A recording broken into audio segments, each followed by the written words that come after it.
প্রতিবেশী হক সম্পর্কে, প্রতিবেশী কাকে বলে আগে আমরা সেটা সংজ্ঞা দিয়ে নিব। আমরা যেখানে বসবাস করি ওই স্থানে, ওই ঘরের চতুর্দিকে 40টা পরিবার, কয়টি পরিবার?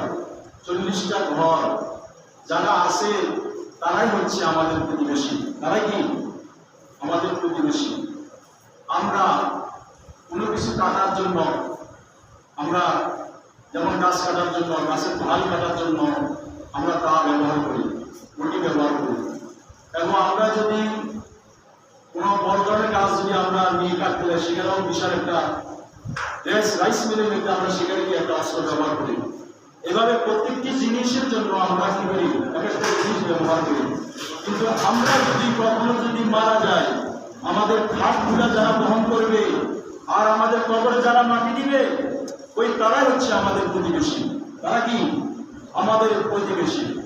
এই প্রতিবেশীর হক সম্পর্কে আর এই প্রতিবেশীকে তাদের সাথে ভালো ব্যবহারের বিষয়ে আমার আল্লাহ পাক রব্বুল আলামিন পবিত্র কোরআন শরীফে সূরা নিসার 36 নম্বর আয়াতে আল্লাহ পাক রব্বুল আলামিন ইরশাদ করেন, বিসমিল্লাহির রহমানির রহিম ওয়া'বুদুল্লাহ ওয়া লা তুশরিকু বিহি শাইআন ওয়া বিল ওয়ালিদাইনি ইহসানান ওয়া বিযিল কুরবা ওয়াল ইয়াতামা ওয়াল মাসাকিন ওয়াল জারি যিল কুরবা ওয়াল জারিল জুনুব। এই আয়াতে আল্লাহ পাক রব্বুল আলামিন আমাদের উদ্দেশ্য করে বলেন, ওয়া'বুদুল্লাহ, তোমরা আল্লাহর ইবাদত করবে। আমরা কার ইবাদত করব? আল্লাহ, আল্লাহর ইবাদত। এখানে যে মসজিদে আজকে আমরা উপস্থিত হয়েছি, কি উদ্দেশ্য? আল্লাহর ইবাদত করার উদ্দেশ্য। কিসের উদ্দেশ্য? আল্লাহর ইবাদত। এই আয়াতে আল্লাহ পাক প্রথম বলছেন, তোমরা আল্লাহর ইবাদত করবে। ওয়া'বুদুল্লাহ, তোমরা আল্লাহর ইবাদত করবে। ওয়ালা তুশরিকু বিহি শাইআন, এবং আল্লাহর সাথে পৃথিবীর কারোর সাথে তুলনা করা যাবে না এবং তার সাথে শিরক করা যাবে না। ইবাদত শুরু করলাম আর এখানে শিরক করলাম, হবে? আমার সমস্ত আমলগুলো ধ্বংস করে দিবে যদি আমি একটা শিরকমূলক কথা বলে থাকি। যেমন আমাদের কারো যদি বিপদ আসে, আমরা যদি কোনো কিছু আল্লাহকে নিয়ে বলে ফেলি যে আল্লাহ কি শুধু আমাকে দেখছে, আল্লাহ শুধু কি আর কাউকে দেখে নাই, এভাবে নানা রকম কথা আমরা অনেকে বলে ফেলি। বিশেষ করে মহিলারা ধৈর্য হারা, তারা অল্পতেই অনেক কিছু আল্লাহকে বানিয়ে দিয়ে যাবে। আল্লাহর সাথে শিরক করা যাবে না।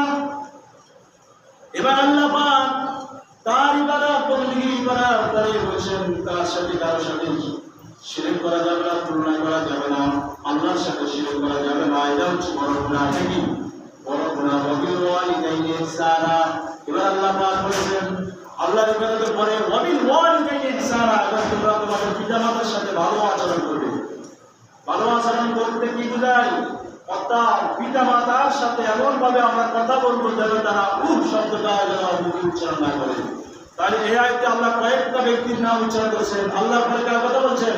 ওয়াবিল ওয়ালিদাইনি ইহসানা, তোমার মাতা পিতার সাথে ভালো আচরণ করবে। ওয়াবিযিল কুরবা ওয়াল ইয়াতামা ওয়াল মাসাকিন। এবার আল্লাহ পাক রব্বুল আলামিন ইরশাদ করেন, আত্মীয় স্বজন। ওয়াবিযিল কুরবা, তোমাদের আত্মীয় স্বজন, আমাদের বাবা মার পরে আমাদের আত্মীয় স্বজন আছে কিনা? বাবা মা, ভাই ব্রাদার, স্ত্রী পরিবার, ছেলে সন্তান, এরা আমাদের আত্মীয়। তাই আল্লাহ বলছেন আমার ইবাদত করো, আমার সাথে শিরক করবে না, মা বাবার সাথে ভালো আচরণ করবে, আত্মীয় স্বজনের সাথে ভালো আচরণ করবে। এটা কার আদেশ? আল্লাহর আদেশ। আমরা আত্মীয় স্বজনের সাথে সামান্য ব্যাপার নিয়ে আমরা ঘুরাঘুরি করে ফেলেছি। ভাই ভাইকে ভুল করে, বোন ভাইকে ভুল করে, এবং ছেলে বাবাকে ভুল করে, বাবা ছেলেকে ভুল করে, বলে নাউযুবিল্লাহ। তাহলে আল্লাহ পাকের আদেশ আমরা অমান্য করতেছি। ওয়াল ইয়াতামা, এবং এতিমের সাথে ভালো আচরণ করো। তাহলে আপনি শুনে পরে আল্লাহ বলছেন ওয়াল ইয়াতামা, এবং এতিমের সাথে ভালো আচরণ করো, সদয় আচরণ করো। ওয়াল মাসাকিন, এবং মিসকিনের সাথে, যার কোনো কিছুই নাই, অভাবী ব্যক্তি, তার সাথে ভালো আচরণ করো। এবার আল্লাহ পাক প্রতিবেশী সম্পর্কে বলতে যাচ্ছে ওয়াল জারি যিল কুরবা, এবং তোমার প্রতিবেশী যারা আছে তাদের সাথে ভালো আচরণ করো, যারা নিকটতম প্রতিবেশী। ওয়াল জারিল জুনুব, এবং দূরবর্তী প্রতিবেশী যারা আছে, আমাদের কাছের প্রতিবেশী এবং দূরবর্তী আমাদের যারা প্রতিবেশী আছে, যারা কাছে, তারা হলো 40টা ঘরের ভিতরে। আমার ঘর থেকে চতুর্দিকে 40টা ঘর যাদের আছে, তারা হলো আমার নিকটতম প্রতিবেশী। বাইরে যারা আছে, দূরতম প্রতিবেশী যারা আছে, অর্থাৎ প্রতিবেশী বলতে যেমন আমাদের এই গ্রামের পার্শ্ববর্তী গ্রাম, তারাও আমাদের প্রতিবেশী। এই বাংলাদেশের পার্শ্ববর্তী দেশ ইন্ডিয়া, ভারত, পাকিস্তান, তারাও আমাদের প্রতিবেশী। এভাবে প্রতিবেশীর সাথে ভালো আচরণ করার নির্দেশ কে দিয়েছেন? আমার আল্লাহ দিয়েছেন। কে দিয়েছেন? আমার আল্লাহ দিয়েছেন। হুজুর আকরাম সাল্লাল্লাহু আলাইহি ওয়াসাল্লাম প্রতিবেশী সম্পর্কে ইরশাদ করেন একটি হাদিসে। সাহাবায়ে কেরামকে বললেন, আল্লাহ পাক রব্বুল আলামিন জিবরাইল আলাইহিস সালামকে আমার কাছে বারবার পাঠাইছেন। তিনি প্রতিবেশী সম্পর্কে আমাকে এতগুলো উপদেশ দিচ্ছেন, আমার মনে হয় যেন আমার আল্লাহ বলতেছেন ওই প্রতিবেশীকে এত বয়ান, প্রতিবেশী সম্পর্কে এত গুরুত্ব আল্লাহ পাক দিয়েছেন, মনে হয় যেন প্রতিবেশী যেন একটা ওয়ারিশ সূত্রে মালিক হয়ে যাচ্ছে। সুবহানাল্লাহ। অর্থাৎ মেরাসি সূত্রে যেমন আমরা আমাদের পিতা মাতার সম্পদ পাই, এটা আমরা ওয়ারিশ সূত্রে পাই ঠিকই, কিন্তু আল্লাহ পাক প্রতিবেশী সম্পর্কে এতগুলো গুরুত্বপূর্ণ বাণীগুলো শুনেছেন আমার নবীজি জিবরাইলের মাধ্যমে। আমার নবীজি বলছেন যেন মনে হয় আল্লাহ পাক চাচ্ছেন যে প্রতিবেশীকে ওয়ারিশ সূত্র বানিয়ে দেয়। বলেন সুবহানাল্লাহ। অর্থাৎ এত গুরুত্ব আল্লাহ পাক রব্বুল আলামিন ফেরেশতাদের মাধ্যমে, জিবরাইলের মাধ্যমে আমার নবীকে এই শিক্ষাটা দিলেন প্রতিবেশীর সাথে যেন আমরা ভালো আচরণ করি। সুবহানাল্লাহ। এবার হুজুর আকরাম সাল্লাল্লাহু আলাইহি ওয়াসাল্লাম বিভিন্ন কিতাবে, বুখারী শরীফ, মুসলিম শরীফের বিভিন্ন রেফারেন্সে, বিভিন্ন হাদিসে আল্লাহ রাসূল পাক সাল্লাল্লাহু আলাইহি ওয়াসাল্লাম ইরশাদ করেন, বিসমিল্লাহির রহমানির রহিম। একটি হাদিস হুজুর আকরাম সাল্লাল্লাহু আলাইহি ওয়াসাল্লাম ইরশাদ করেন, মান কানা ইউমিনু বিল্লাহি ওয়াল ইয়াউমিল আখির, যে ব্যক্তি ঈমান আনে দুনিয়া এবং পরকালের প্রতি, যে ব্যক্তি আল্লাহ এবং আল্লাহর প্রতি এবং পরকালের প্রতি যে ব্যক্তি ঈমান আনে, ওয়াল ইউহসিন ইলা জারিহি, সে যেন তার প্রতিবেশীর সাথে ভালো ব্যবহার করে। তাহলে আল্লাহ নবীকে জানিয়ে দিলেন, বুখারী শরীফের, মুসলিম শরীফের হাদিসে এসেছে যে এই ব্যক্তি আল্লাহর প্রতি ঈমান আনে, পরকালের প্রতি ঈমান আনে, সে যেন তার প্রতিবেশীর সাথে কি করেন? ভালো ব্যবহার করেন। قال رسول الله صلى الله عليه وسلم من كان يؤمن بالله واليوم الآخر فليكرم جاره متفق عليه ولا يؤذي جاره। হুজুর আকরাম সাল্লাল্লাহু আলাইহি ওয়াসাল্লাম ইরশাদ করেন, আল্লাহর উপর পরকালের প্রতি যে ঈমান রাখে সে তার প্রতিবেশীর সাথে সম্মান পাবে, সম্মানসূচক আচরণ করবে এবং প্রতিবেশীকে সে কষ্ট দিবে না। কি দিবে না? কষ্ট দিবে না। আর এই হাদিসে এসেছে প্রতিবেশীকে সে কষ্ট দিতে পারবে না। এবার আমরা হাদিসে হুজুর আকরাম সাল্লাল্লাহু আলাইহি ওয়াসাল্লাম ইরশাদ করেন, ওয়াল্লাহি লা ইউমিনু, ওয়াল্লাহি লা ইউমিনু, ওয়াল্লাহি লা ইউমিনু। এই কথাটা নবীজি তিনবার বলেছেন। ওয়াল্লাহি, আল্লাহর কসম, লা ইউমিনু, সেই ইমানদার হতে পারবে না। ওয়াল্লাহি, আল্লাহর কসম, লা ইউমিনু, সেই ইমানদার হতে পারবে না। ওয়াল্লাহি লা ইউমিনু, সেই ইমানদার হতে পারবে না। কথাটা নবীজি বলা বলেছেন তিনবার। কবে বলেছেন? তিনবার বলেছেন। এবার এক কথা যখন নবীজি তিনবার বলেন, তাহলে নিশ্চয় এটা একটা গুরুত্বপূর্ণ কথা। এজন্য সাহাবী জিজ্ঞেস করলেন, ইলামান ইয়া রাসূলুল্লাহ, ও আল্লাহর নবী, কে ওই ব্যক্তি যে ঈমানদার হতে পারবে না? সাহাবায়ে কেরাম নবীজিকে প্রশ্ন করলেন, ইয়া রাসূলুল্লাহ, আপনি কার ব্যাপারে এই কথাগুলো বলছেন? কোন ব্যক্তি ঈমানদার হতে পারবে না? এবার নবীজি বললেন, الذي لا يؤمن جاره وغائبه، رواه البخاري। হুজুর আকরাম সাল্লাল্লাহু আলাইহি ওয়াসাল্লাম বললেন, ওই ব্যক্তি ঈমানদার হতে পারবে না, ওই ব্যক্তি ঈমানদার হতে পারবে না, ওই ব্যক্তি ঈমানদার হতে পারবে না। কোন ব্যক্তি? তিনি বলেছেন, যার অনিষ্ট থেকে তার প্রতিবেশী নিরাপদ নয়। অর্থাৎ আল্লাহ নবীজি স্পষ্ট ভাষায় বলেছেন, তিনবার তাগিদ দিয়ে বলেছেন, ওই ব্যক্তি যার আচরণে প্রতিবেশী অনিষ্ট থেকে যে নিরাপদ নয়। অর্থাৎ এমন প্রতিবেশী আমাদের আছে যারা আজকে আমার পার্শ্ববর্তী ঘরের ছেলে মেয়ের সাথে খারাপ। রামিসা নামে যে মেয়েটা, তার পার্শ্ববর্তী ঘরের প্রতিবেশী, তার পার্শ্ববর্তী ঘরের, অর্থাৎ তাকে দর্শন করার জন্য দীর্ঘ 2-3 মাস আগ থেকে টার্গেট করেছে। আর ওই পাশে তার ঘর কি করলো? ভাড়া নিল। এখন সে তার পাশে যখন যায় তখন সে কি হয়ে যায়? প্রতিবেশী হয়ে যায়। এখন ওই প্রতিবেশী, সোহেল নামে যে প্রতিবেশী, সে আরেক প্রতিবেশীর 7 থেকে 8 বছরের মেয়েকে সে দর্শন করে তার মাথা থেকে, দেহ থেকে আলাদা করে ফেলেছে। এবার বলেন তো, প্রতিবেশী, আল্লাহ নবী বলছেন যে প্রতিবেশীর আচরণে তার প্রতিবেশী সন্তুষ্ট নয়, যে প্রতিবেশীর আচরণে তার পার্শ্ববর্তী প্রতিবেশী অসন্তুষ্ট হয়, ওই ব্যক্তি ইমানদার হতে পারে না। তাহলে যে ব্যক্তি ইমানদার হতে পারে না, সে কি মুমিন আর সে কি জান্নাতি? সে জাহান্নামী, বলে নাউযুবিল্লাহ। এখন আমরা প্রতিবেশীরা আরেক প্রতিবেশীর সাথে আমরা যারা এই আচরণগুলো করি, আমরা কখনো কি হতে পারবো না? ইমানদার হতে পারবো না। হুজুর আকরাম সাল্লাল্লাহু আলাইহি ওয়াসাল্লামকে সাহাবায়ে কেরাম জিজ্ঞেস করলেন, ইয়া রাসূলুল্লাহ ওয়া ইয়া হাবিবাল্লাহ, একজন প্রতিবেশী আরেকজন প্রতিবেশীর উপর কি কি হক আছে?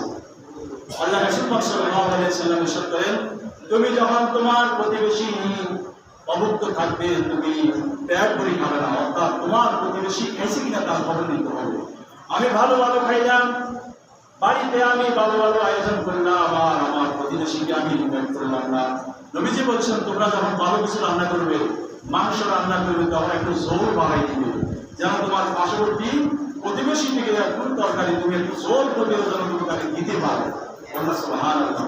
প্রতিবেশীর হক পুরা হয়ে এক নম্বরে, আমার প্রতিবেশী ভাই যখন আমার কাছে কোনো বিপদে পড়ে সাহায্য চাইবে, আমি তাকে সাহায্য করব, এটা হলো ইমানি দায়িত্ব। আজকে আমার এক প্রতিবেশী ভাই অসুস্থ হয়ে গেল, হাসপাতালে গেল, কিন্তু সে আর এক প্রতিবেশীর কাছে, সে বড়, তার কাছে টাকা আছে, কিন্তু তার কাছে যায় যখন সে বলে, ভাই আমার আব্বা হাসপাতালে অপারেশন করবে, ভাই আমার সন্তান অ্যাক্সিডেন্ট করেছে, ভাই আমাকে কিছু টাকা ধার দেন। আর ওই প্রতিবেশীর কাছে কিন্তু ব্যাংকে বিলিজের টাকা আছে, ঘরে টাকা আছে, সে বললো কি আমার কাছে টাকা নাই। সে কি বললো? আমার কাছে টাকা নাই। এই লোকটা এই কথা বলাতে সে দুইটা গুণাগার হইল। কয়টা? এক নম্বর হলো, আমার এক প্রতিবেশী যখন তার প্রতিবেশীর কাছে যখন সে বিপদে পড়ে, যখন সে সাহায্যের হাত বাড়াবে, আল্লাহ পাক বলেন, যখন আমার কোনো বান্দার কাছে যখন সে সাহায্যের হাত বাড়াবে, আর যখন সে তাকে সাহায্য করবে, আমি আল্লাহ কুদরতি হাত দিয়ে তাকে সাহায্য করবো। সুবহানাল্লাহ।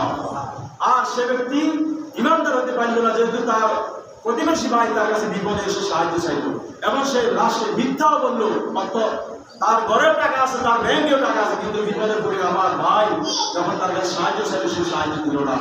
এবার প্রতিবেশী যখন আপনার কাছে আসবে সাহায্য নেওয়ার জন্য, তখন তাকে সাহায্য করতে হবে। আর পার্শ্ববর্তী প্রতিবেশী যখন অসুস্থ হয়ে যাবে, আপনার আমার উচিত হবে আমার সেই প্রতিবেশী ভাইয়ের অসুস্থ ব্যক্তিকে দেখা করতে হবে, তাকে দেখতে হবে, তার সেবা করতে হবে। এটাই হলো প্রতিবেশীর হক। আর প্রতিবেশী যখন বিপদে পড়ে যাবে আপনার কাছে, যখন তার বিপদের সময় আপনি যখন দেখবেন সে বড় ধরনের বিপদে পড়ছে, কিছু না করতে পারে, তাকে সান্ত্বনা দিতে হবে। বিপদে পড়ে কোনো হাস্য করা যাবে না। আমার এক ভাই প্রতিবেশী অসুস্থ হয়ে, অথবা আপনার প্রতিবেশী অ্যাক্সিডেন্ট করলো, আর আপনি তাকে সাহায্য সহযোগিতা, অর্থাৎ তাকে খেদমত না করে, আমরা সেটাকে আজকে আমরা অনেকে কি করি, রোডে গাড়িও যদি কোনো ভাই যদি অ্যাক্সিডেন্ট করে, আগে সেটাকে না ধরে আগে মোবাইল ভিডিও বানায়, আগে কি করে মোবাইল ভিডিও বানায়। তাহলে বন্ধ ভাই, একটা ভাই অ্যাক্সিডেন্ট করে তার রক্ত থেকে ব্লাড যাচ্ছে, আর আপনি যদি একজন ইমানদার ব্যক্তি হন, আপনি নিজের জামা ছিঁড়ে হয়েও তাকে ওই ক্ষতস্থানটা ব্যান্ডেজ করা আপনার দায়িত্ব। গামছা থাকলে গামছা দিয়ে তাকে কি করতে হবে? বেঁধে দিতে হবে। সাথে সাথে তাকে আগে কি করতে হবে? হাসপাতালে নিকটতম হাসপাতালে রেফার করতে হবে। একটা গাড়ি ধরে তাকে সাহায্য করতে হবে। আজকে আমরা অ্যাক্সিডেন্ট দেখলে সাথে সাথে আগে তাকে সাহায্য না করে, আগে আমরা অনেক ভাই বোনেরা বিভিন্ন ভিডিওগুলো করে আগে ঠিক নেই করে কিনা? আমরা যে মোবাইলে দেখি বিভিন্ন অ্যাক্সিডেন্টের ভিডিওগুলো, দেখবেন যে ভাইরাল হওয়ার জন্য। আসলে প্রতিবেশীর হক কি সে আদায় করলো? একজন প্রতিবেশী যখন অ্যাক্সিডেন্ট করবে, আমার আপনার উচিত আগে তাকে সাধ্য মতো তাকে আগে সাহায্য করা। এবার আমার কোনো প্রতিবেশী যখন মারা যাবে, আমার আপনার উচিত হবে ওই প্রতিবেশীর জানাজায় অংশগ্রহণ করা, এবং তার দুঃখে দুঃখী হওয়া, তার সুখে সুখী হওয়া। এই যে একটা কবিতা আছে, সবাই সুখে আসবো আমি কাঁদবো সবার মুখে, নিজের খাবার বিলিয়ে দিব অনাহারের মুখে। যে কবি যে কথা বলেছেন, নিজের খাবারটা বিলিয়ে দিতে হবে অনাহারের মুখে, তার মানে হলো কাকে বুঝাইলো? আমরা একজন প্রতিবেশী হয়ে আমরা নিজে না খাইয়ে তাকে কি করবো? খাওয়াই দিব। এবং প্রতিবেশীর সাথে আমরা যখন কোনো ব্যবসা করি, পার্শ্ববর্তীর সাথে আমরা ব্যবসা করি একই বাজারে, দেখবেন যে হিংসা করে। এক ভাই আরেক ভাইয়ের ব্যবসা দেখতে পারে না।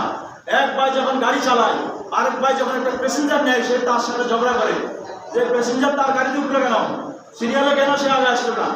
ভাই রিজিকের মালিককে আল্লাহ। একজন প্যাসেঞ্জার যদি অন্য গাড়িতে খুব পছন্দ করে চয়েস করে, আমি সেখানে বাধা সৃষ্টি করি, সেখানে আমরা প্রতিবেশীটা কি করি, আমরা রক্ষাক্ত হয়ে যাই।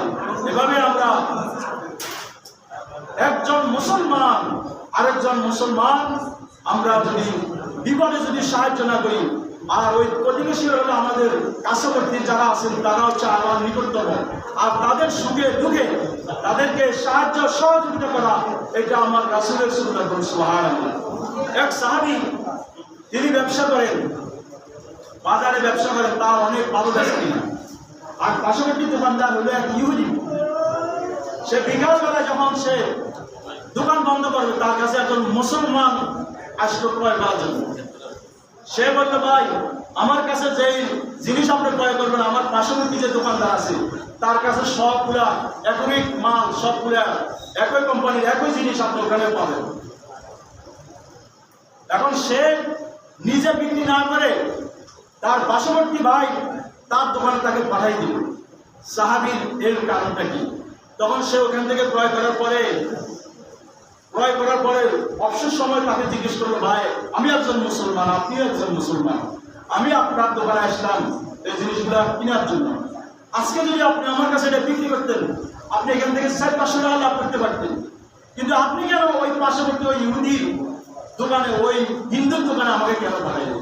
তখন ওই সাহাবী বলল, ভাই আমি সারাদিনে দেখলাম আমার দোকানে অনেক বেচা কিনা হয়েছে, আর আমার প্রতিবেশী আমার পার্শ্ববর্তী যে দোকানদার আমি দেখলাম সে সারাদিন বসে আছে, তার কোনো বেচা কিনা হয় নাই। আজকে যদি আমি একজন কাস্টমার আপনাকে ওইখানে পাঠালাম, যদি সে এখানে 20 টাকা 50 টাকা 100 টাকা যদি সে লাভ করতে পারে, তার পরিবারের জন্য সে অন্য বস্ত্র সে খাদ্য নিয়ে যাবে। বলনা সুবহানাল্লাহ। তাহলে বোঝা গেল, এইখান থেকে আমরা বুঝতে পারলাম যে আমরা প্রতিবেশীর সাথে হিংসা করবো না।